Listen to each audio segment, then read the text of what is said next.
Hi, this is Boss City Brian, and I'm here to rank the albums of the Monkees, the 60s made-for-TV band that created some of the best and most enduring pop music of that era. The four Monkees were brought together to star in a television series, which led to albums and tours and all kinds of monkey mania. At the time of their origin, they were made up of former TV actors Davy Jones and Micky Dolenz, singer-songwriter Michael Nesmith, and folk musician Peter Tork. They recorded 12 studio albums, and we're going to rank them. So let's get started. Number 12 is 1996's Just Us. Now, this is a reunion album of the four Monkees, the first time that they all appeared on an album since 1969 appeared together. All the songs were written, produced, and performed by only the four Monkees. No session musicians, no co-writers. And I guess this is still a response to the fact that they had gotten a bad rap for not playing the instruments on their first couple of albums, and I guess they still feel like they needed something to prove. So 1996, reunion album of the Monkees, what did we get?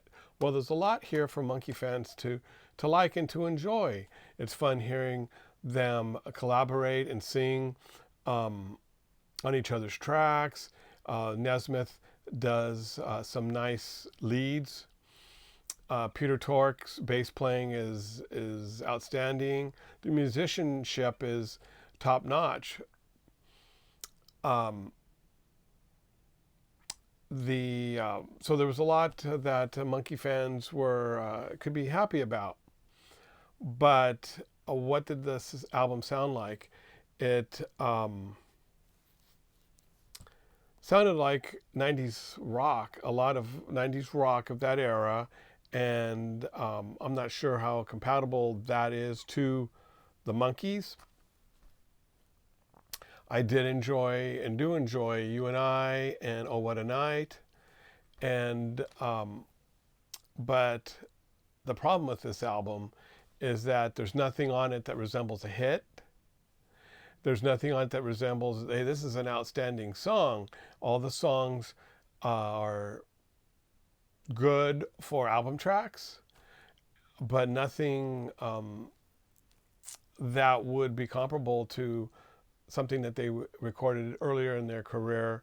Most albums had one or two outstanding tracks. This one has a bunch of okay songs, and so was kind of a disappointment. The album did not chart when it was released. It sold about 63,000 copies. So for a band from the 60s, recording album in the 90s, it was kind of comparable to releases by, I think, Cheap Trick and bands like that, but nothing that you would think. The other issue is that since it's all self-composed, Nesmith was by far the most gifted writer.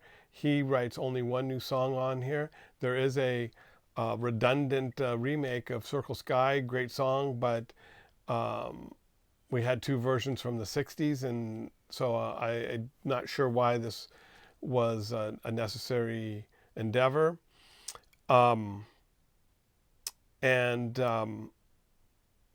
Micky and Davy really had grown as writers, but a lot of good album tracks. So this album was fun to have in 1996, and it was interesting to see what the four would come up with, but it's nothing that ranks anywhere near the top of their catalog. So Just Us from 1996 is my number 12. Number 11 is the soundtrack to their 1968 film. It actually looks like this. This is their only feature film. It was released in 1968, the film and the album.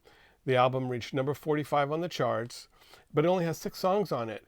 And the 6 songs are pretty good to great, but there's only 6 of them. And the songs work best in the context of the movie. I do enjoy Porpoise Song and As We Go Along. And I enjoy all the songs independently, but there's only six songs. The rest of the album is made up of separate sound clips and dialogue from the film, kind of cut up and spliced together out of context to create kind of a surreal listening experience. And I received this album in 1969. I think it was on my 7th birthday, and was kind of intrigued by the cover and by the back of the cover, because the Monkees were sitting in black and white and in a circle, and it just seemed kind of odd. And then some of the album tracks were listed as Dandruff and Gravy, and so it was intriguing, but I was kind of apprehensive. My cousin and I played it after my birthday party, and some of that stuff was kind of scary to a 7-year-old, but it was not what I was expecting. So Monkees' Head is my number 11. Number 10 is Pool It from 1987. It reached number 72 on the charts. It sold 125,000 copies, which some people say, well, that's not bad for a band from the 60s, but Rhino Records shipped 200,000 copies. And so that's a disappointment there. And the first single, Heart and Soul, did not make the top 40, and the second single did not chart. This album came with a lot of expectations, because the previous year, 1986, was the year of the Monkees revival, and spurred by MTV showing a marathon of Monkee episodes that led to a sellout, highest grossing U.S. tour.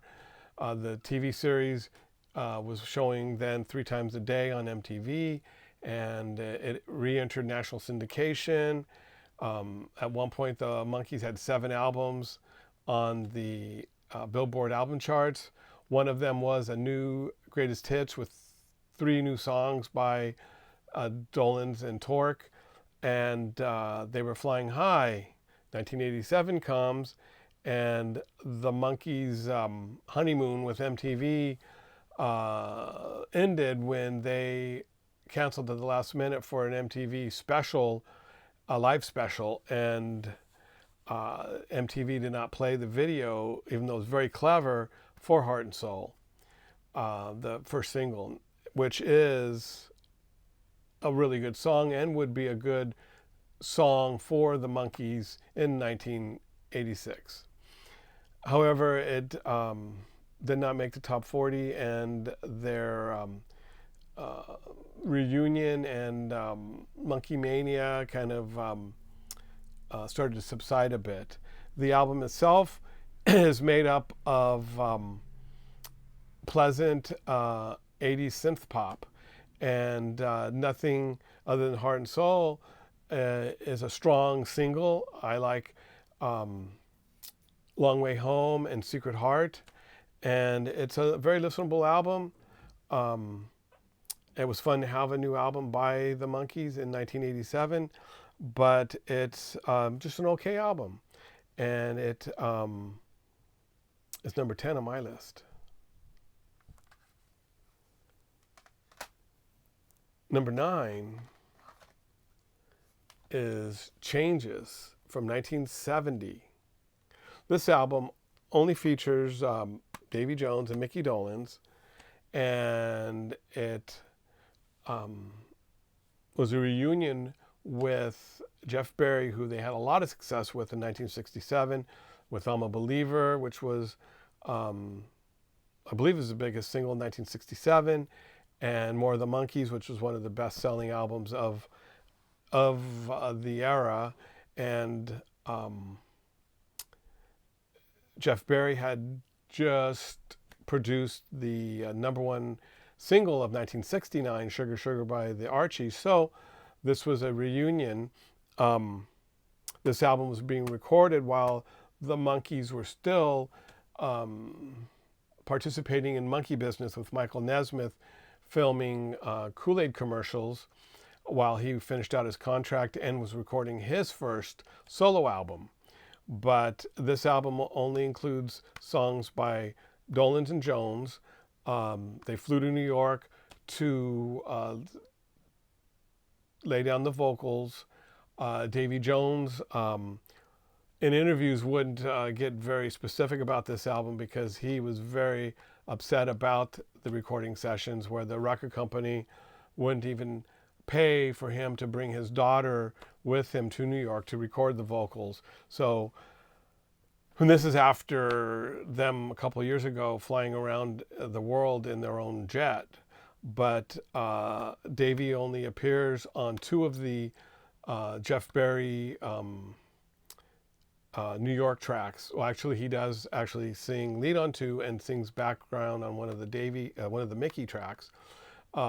There are a couple of songs from the vault with Davy's lead vocals. This album is bubblegum pop with a taste of a quasi soul vibe, and it did not chart upon its release. So the reunion fizzled out. The songs are nowhere near the quality of More of the Monkees, and but there's some interesting songs on here that I do like. The first single, well, the only single, was "Oh My My," which made number 98 on the Billboard charts, and "I Love You Better" I like, and some of the other songs are interesting. And it was a fun thing in 1970, and the Monkees have a lot better albums earlier in their catalog. Now, this album did not chart upon its release, but it did chart in that 1986 Monkees revival, where this was one of the 7 albums that made Billboard's charts. It got to number 152, and only a couple artists, with Led Zeppelin being one of them, that had 7 albums on the charts at the same time. I think since then, since the streaming age, that may be a more common occurrence, but for many years that was quite an achievement. Jeff Berry, in recent interviews, dismisses this album as not very good, but I think it's a lot of fun, and but only number 9 on my list.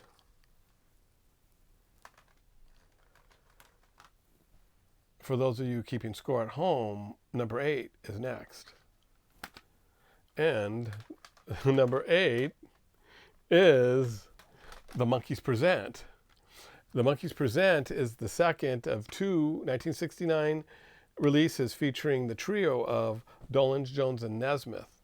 Now, this one ranks as high as it does because of its inclusion of "Listen to the Band," which is one of the Monkees' premier songs. It's up at the top of their catalog.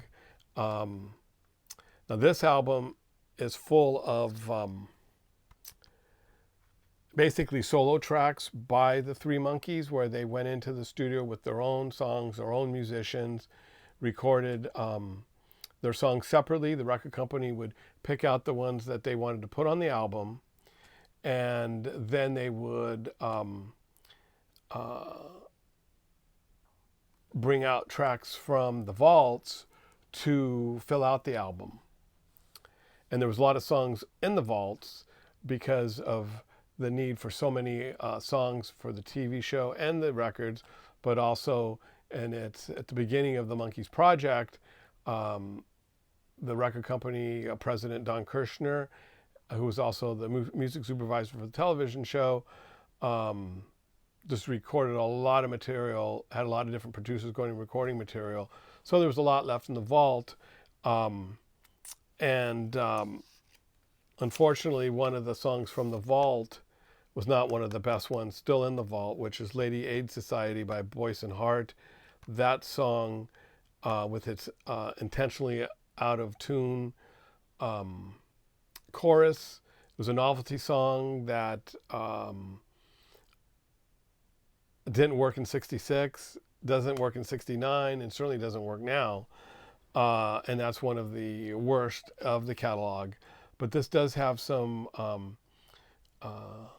good songs on it. The second single, Good Clean Fun, which is a country rock song, is a second release on here. And the first single, A-side, to feature Nesmith. Listen to the band started out as a B-side and was flipped by the radio stations. But Good Clean Fun featured Nesmith on the A-side. And also enjoy Looking for the Good Times, which is a rare rocker featuring Davy Jones. I also like the French song, or is it French song? It's French song. And there's a a clip of Davy singing this in a movie from this era. It's a pre-famed Don Johnson movie, filmed by a Korean company and director, and it does feature Davy singing this in a awkward party scene. So it's worth checking out if you want to see him performing that song. But this album is the last album that features Nesmith. It does feature some other outtakes from the vault, and it features a couple of songs that are at the bottom of my favorites of Monkee songs: Oklahoma Backroom Dancer, Bye Bye Lady Bye Bye. But it has Listen to the Band on it. So this is number 8 on my ranking. Number 7 is the way to do a reunion album. And this is 2016's Good Times. Now this album reached number 14 on the Billboard charts. 2016, the Monkees are at number 14 on the album charts. This is an album that sounds like the Monkees. This was produced by Adam Schlesinger, who wrote the title song from That Thing You Do. He was a member of Fountains of Wayne and had a long list of notable credits that made him the perfect person to produce a 2016 Monkees album. This album features Nesmith, Dolenz, and Tork singing new songs composed by modern writers like Ben Gibbard, Andy Partridge, Noel Gallagher, Paul Weller, Rivers Cuomo. And besides those new songs, they took unfinished songs from the vaults by writers such as Nillson, Goffin and King, Boyce and Hart, Neil Diamond, and finished them off. And there's a rare Davy Jones track from 1967 on here, which then features 2016 backing vocals by Dolenz and Tork. But this is a surprising treat for Monkees fans. This is so much better than I expected as a Monkees fan, but that I think anybody could have expected. You know, I enjoy all the songs. The standouts for me are You Bring the Summer, Our Own World, Accidental Hipster, I Know What I Know, Whatever's Right, and the beautiful Mia Magdalena. Mia Magdalena and You Bring the Summer, I think, are two of the best Monkee songs that deserve a place up at the top of their catalog. Um, this time, the powers that be were Monkee fans, and so they put this album together in a way to generate an album that they would enjoy as Monkee fans, and therefore I think they accomplished that. It's a outstanding album that's a fun listen to. I have to admit that the two Tork lead vocals are not two of my favorite songs, but they're not bad. And You Bring the Summer has a very clever video to it that is a fun watch. So 2016's Good Times is number 7 on my ranking. Number 6 is 1968's The Birds, the Bees, and the Monkees. This was the last of their albums not to go number 1. This is the last of their top 10 albums. It reached number 3 and spent 4 weeks in that number 3 slot on the Billboard charts. At this point, the four Monkees were operating under a new contract which afforded them the opportunity to do their own thing musically after spending the last 2 albums collaborating with one another. They kind of go off in their solo directions and did their own sessions. And Peter spent, no one spent more time in the studio around this time than Peter, but none of his recordings of that era made it onto any of the albums except for his 2 tracks on Head. And even though he spent a lot of time in the studio, evidently they were not really productive hours. But on this album, it includes the number 1 hit from 1967, Daydream Believer. It included their last top 10 single, Valerie. And so basically the record company was pulling the tracks that they were doing individually and then getting either Davy in the case of Valerie or Micky in the case of I'll Be Back Up on My Feet to go in and re-record those songs that had been featured in the TV show and record them to give them something more commercial on here, because the Monkees were allowed to be a self-indulgent or I would say experimental, innovative, more than self-indulgent. Nesmith released Righting Wrongs on here, which is really one of my least favorite songs, and I can normally skip over Magnolia Sims, but I like I'll Be Back Up on My Feet, and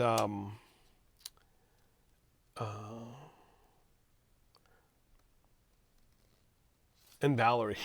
But Zorn Zam is interesting too. So it's got some good songs. It's a good Monkees album, and it reaches. Oh, and I think there's only one song on here that Peter's on, which is Daydream Believer, because that was back when they were collaborating. And there's only 2 songs that feature more than one Monkee, which is Daydream Believer and Auntie's Municipal Court, which features Mike on guitar and Micky on lead vocals. Birds of the Bees and the Monkees was certified 1 times platinum, and it's number 6 on my list. Number 5 is the first album after Peter Tork left the band. So it's the first of the 2 1969 releases of the trio of Dolenz, Jones, and Nesmith, and it is 1969's Instant Replay. It reached number 32 on the charts, featured new songs recorded by them individually and songs from the vault. One of the songs from the vault goes back to the Boyce and Hart sessions for the second album, It's titled Teardrop City.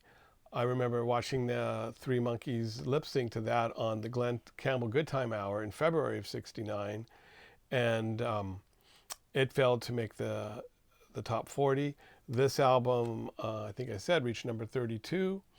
And even though it's the first release after Peter's departure, he actually plays guitar on one of the songs from The Vault, which is my favorite song on the album, which is Goffin and King's I Won't Be the Same Without Her, which features production and lead vocal from Michael Nesmith. But there's other songs on here that I do like a lot. Through the Looking Glass, Me Without You, Don't Listen to Linda, and You and I, which features the lead guitar by Neil Young. And really the only skip on here for me is Micky's almost 6-minute ode to his cat, Shorty Blackwell. You know, that's, I'd say you would call that bold and creative. And that one would be slightly self-indulgent, but it seemed like it fit on an album in that era. Davy appeared on This Is Tom Jones, the TV series on ABC around this time, and he didn't sing anything off of this. He sang one of his songs from Oliver, which I thought was interesting that he didn't do anything to promote this. But Instant Replay lands at number 5 on my ranking.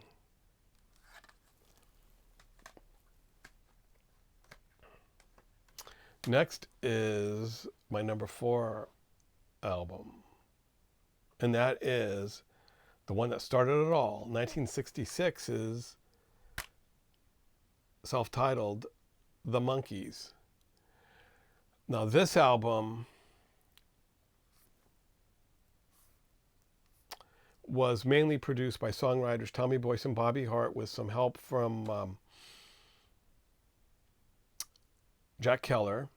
2 of the songs were produced by Michael Nesmith. The Boyce and Hart tracks feature Bobby Hart's backing band for live performances, the Candy Store Prophets, and guitar by Louis Shelton and backing vocals by Ron Hicklin. The Nesmith tracks feature the Wrecking Crew, and on those tracks you have people like Hal Blaine, James Burton, Glenn Campbell, and on 4th chair guitar, Peter Tork. The songs are some, choice tracks from Goffin and King, David Gates, and other top Screen Gem writers. But the standout tracks are The Last Train to Clarksville and Take a Giant Step. Now, Last Train to Clarksville ended up going number 1 and helped spur this album to number 1, which it spent 13 weeks at. It's gone 5 times platinum. It's one of the biggest selling albums of the 60s. Our story in our family about Last Train to Clarksville was around the time of its release.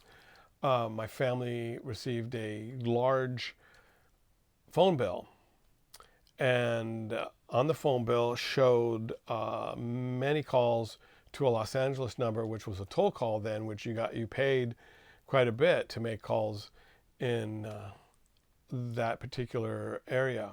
So my mom knew that she didn't make any of these calls, so she called the phone company expecting there to be some sort of mistake, and then they told her, well, that number is the number for 93 KHJ, which was the top radio station in Los Angeles, but also the basically the top radio station in the country. It was kind of the trendsetter for what other stations would play. And so my mom still was thinking it was a mistake until she realized, well, I got 2 kids who, but I was 4 years old, so I had most of the suspicion pushed away on my behalf. So my 8-year-old brother was quizzed, and he couldn't tell a lie. And so he admitted that he had made numerous calls to KHJ to request Last Train to Clarksville. And my parents asked him, well, why did you call so many times? Well, I really wanted him to play it. So I'm wondering how much credit my brother should get for the success of Last Train to Clarksville, and therefore the self-titled album, and therefore the Monkees' career in general. So I don't think we'll ever know, but I do wonder. This album includes some other choice songs besides the A and B side of the single. There's Saturday's Child, This Doesn't Seem to Be My Day, Papa's Jeans Blues, and I Want to Be Free, which was not a single, but became kind of a temporary standard where a bunch of middle-of-the-road, easy listening, adult contemporary singers who appeared on the variety shows and talk shows of that era would sing this. And, I remember Vicky Carr singing, and a bunch of different people singing this, and several of them recorded it around the time of this release. There was versions by Andy Williams and Ed Ames, Trini Lopez, and the Four King Cousins. This is a fun 60s album that has a couple of great songs, and it is another one that's so much better than it needed to be. It was number one for 13 weeks, and it was replaced by the Monkees' second album. But more details on that in a moment. Number 3 on my list is the result of the Monkees winning their war against their record company president and music supervisor, Don Kirshner. The result of that is the Monkees were allowed to go into the studio without session musicians and record what they wanted, how they wanted it. And that result is Headquarters. Now, Headquarters spent 1 week at number 1 and has been certified 2 times platinum. Now, this features the 4 Monkees, a couple of professional bass players, and some string players, and a French horn player. Other than that, everything is played by the Monkees. Chip Douglas does participate in the backing vocals, but other than that, it's the 4 Monkees on vocals. And they went in there with Chip Douglas armed with some outstanding compositions of their own and some choice songs from Mann and Cynthia Weil, Boyce and Hart. And they spent 6 weeks recording this album, which was a very long time for this era. And it's an interesting artifact of the 60s, in the context of actors cast in a TV show come together and record an album on their own. At the time that they have the number 1 and 2 albums on the Billboard charts are their albums. But it's on its own, it's a very listenable album. It's got some of their classic songs, You Just May Be the One, Forget That Girl, Sunny Girlfriend, No Time. The closing theme from season 2, For Pete's Sake, is included on here. I did not get this album upon its original release because I was gifted all the albums. I'd get one for my birthday and one for Christmas. Well, this was one of 3 albums that was released in 1967. So my parents didn't get this for me because by the time Christmas came along, they'd already had their 4th album released. So I got this album, the vinyl, not the CD, in 1973 at a swap meet for 50 cents. And I'd have to say that is the best 50 cents I ever spent on an album. When I did get this, I did notice that some of the songs that I knew from the Saturday morning reruns, which at this time, I think the Monkees were airing on ABC on actually Saturday afternoons. And so it was fun to get to hear the albums. So number 3 on my list is Headquarters. My number 2 is arguably the Monkees' best album. But it's number 2 on my list because the one that's number 1, I have sentimental and nostalgic reasons that it is my favorite Monkees album. But this one, Pisces, Aquarius, Capricorns and Jones Limited, lands at number 2 on my list. This was the final album to reach number 1. It is the second and last of their records to be produced by Chip Douglas. And unlike any of the other records in their catalog, this one is recorded in what might be called a mix mode, meaning that there's session musicians playing alongside Monkees. And therefore, Nesmith pretty much handles the guitar work, and all the keyboards are pretty much recorded by Peter Tork.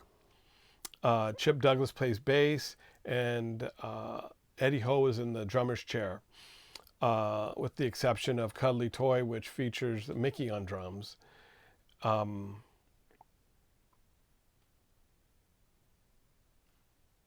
This album is also one of the first uses of the Moog synthesizer on a pop record, and that's on a couple of tracks. And it's also interesting to note that 5 of the 12 songs on this album are the lead vocal is by Michael Nesmith, who on the first 2 albums sang a total of 3 leads. So that was really a weird thing. And then Micky only sings lead on 3 of the songs here. But this is truly a no-skip album.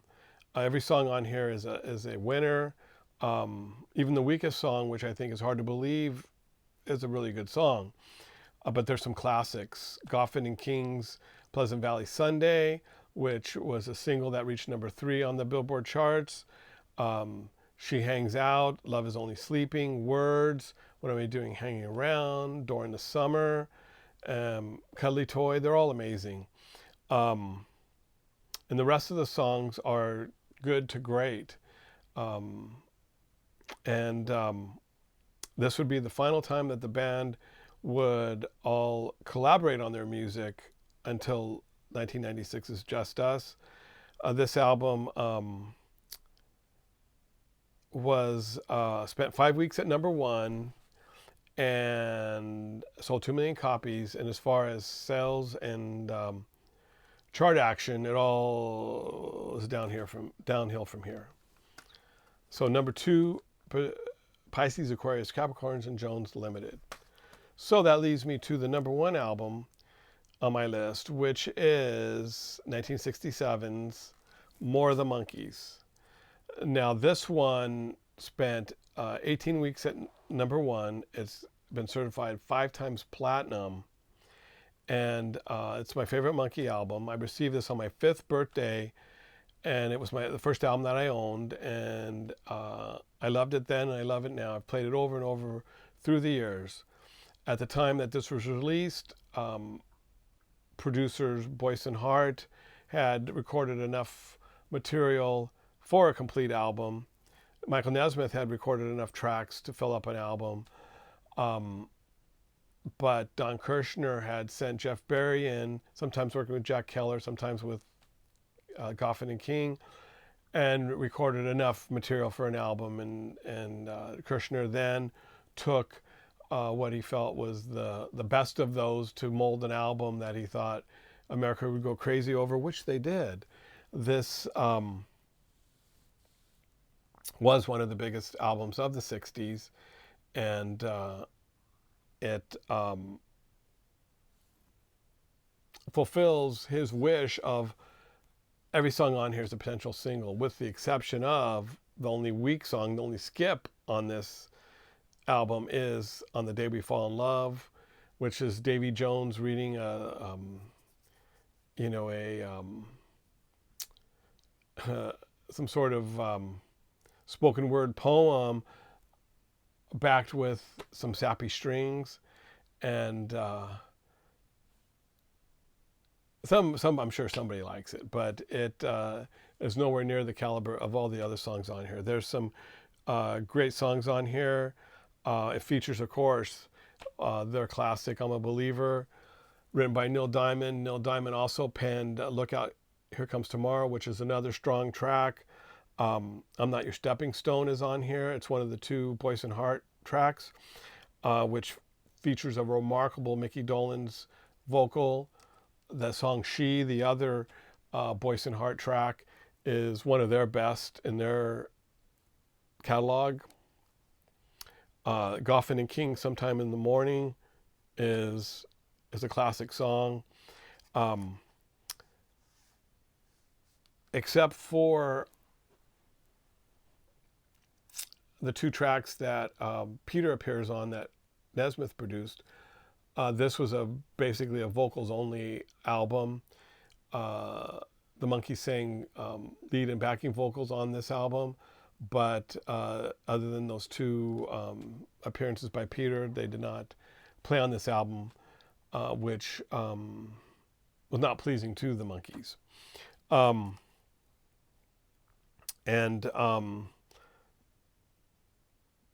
This was an album that included not only those songs that I mentioned, but it had a lot of other fun songs on here. "The Kind of Girl I Could Love," which is one of Nesmith's songs. "Mary, Mary" is on here. Peter gets a lead vocal on "Your Auntie Griselda," which is performed as kind of a novelty song, which I can get a little too much of that at certain points. But this is a classic album from the 60s. It's one of the best non-Beatle albums of the 60s. And it is number one on my ranking. My mom gifted me very, very different versions of this over the years. And at one point, after getting one of the handmade releases with songs from the vault, she said, "How many times have I bought this album for you?" And I started thinking, well, let's see, I had the Cold Jams vinyl, I had the Rhino vinyl, I had the Arista CD release, I had the Rhino 2 CD deluxe version, and then I had the Rhino Super Deluxe 3 CD version, and then I had the